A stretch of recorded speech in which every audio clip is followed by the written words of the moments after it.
We're given a lot of advice in life, most of it well-intentioned, from parents, teachers, friends, books, movies, and people who swear they've figured it all out.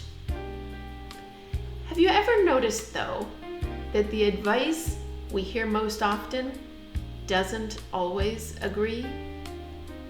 In fact, some of the most popular inspirational sayings actually contradict each other.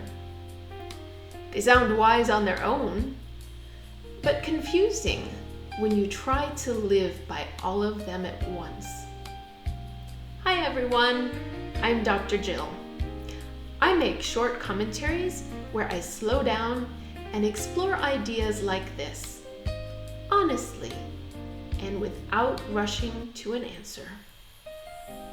So today, let's slow down and look at two of them. Follow your heart versus use your head.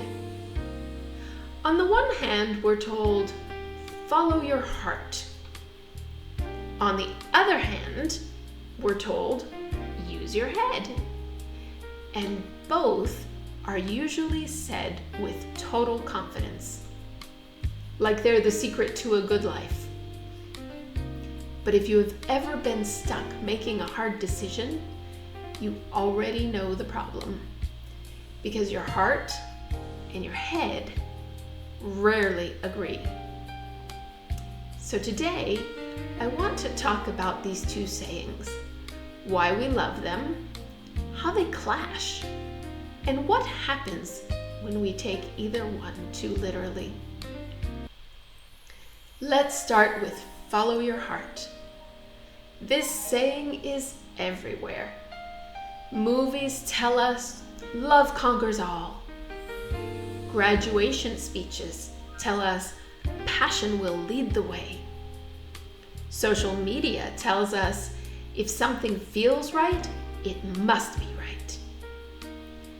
Follow your heart tells us to trust our feelings, our intuition, our excitement, that pull we feel towards something or someone. It suggests that deep down, we already know what's right for us, that if we listen closely enough, the answer will reveal itself. Then there's use your head. This one is usually delivered with a raised eyebrow. It's what people say when they're worried about you.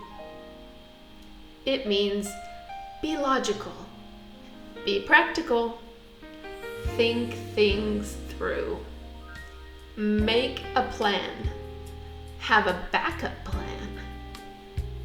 Don't let emotions cloud your judgment. Don't make decisions you'll regret later. Both sound like good advice.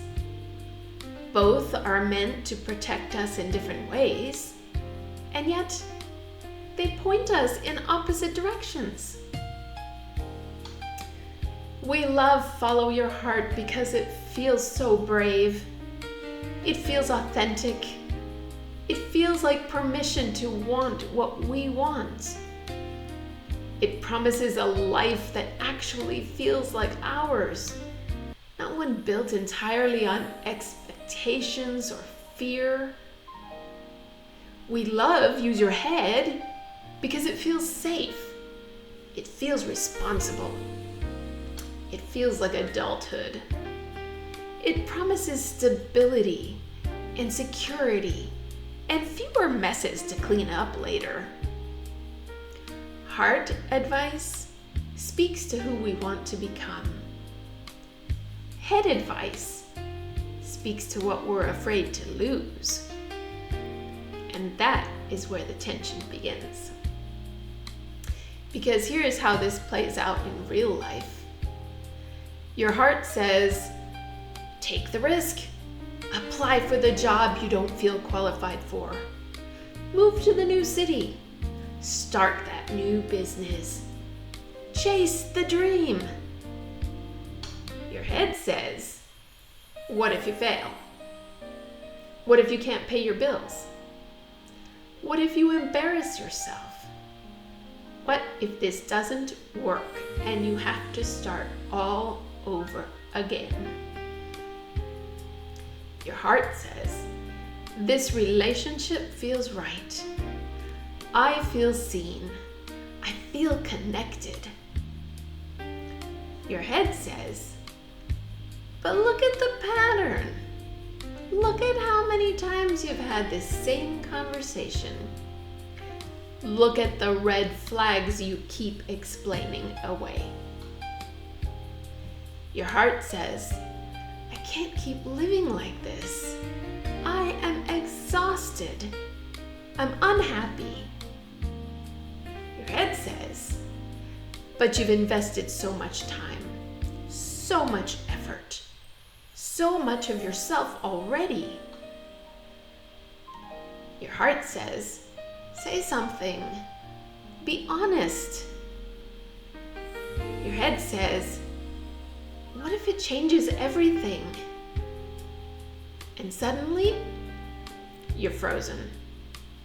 Not because you don't care, not because you're avoiding the truth, but because you've been told that both voices are the right one to follow. Most of us can point to at least one moment where we followed our heart and paid for it. A decision that felt so right in the moment, but unraveled later. And we can also point to moments where we used our head, chose the sensible option, did the right thing, and felt completely empty afterwards. That's the part no one talks about. Because logic can protect you, but it can also keep you stuck. And emotion can free you, but it can also mislead you. Maybe the problem isn't the sayings themselves. Maybe it's the idea that one of them should always win.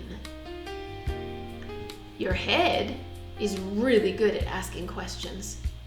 It notices patterns. It remembers consequences. It keeps you grounded.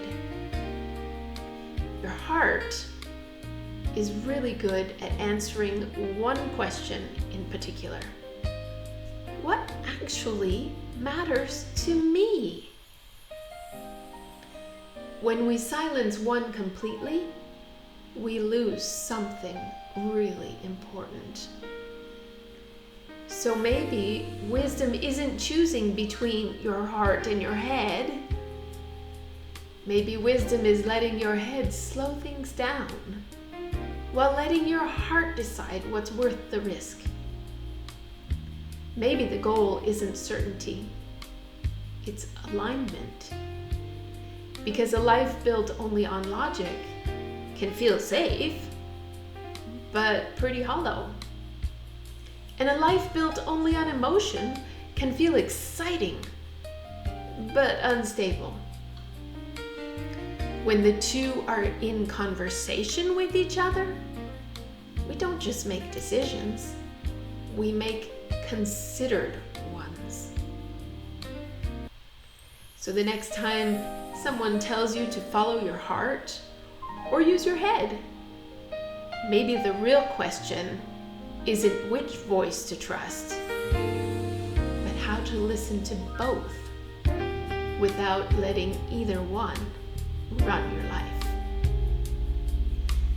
Life isn't simple enough for one-line advice. Sometimes the truth lives in the space between. If this conversation made you pause or reflect, that's enough for today. We'll look at another pair of ideas next time. Thank you for being here, and have a really awesome rest of your day.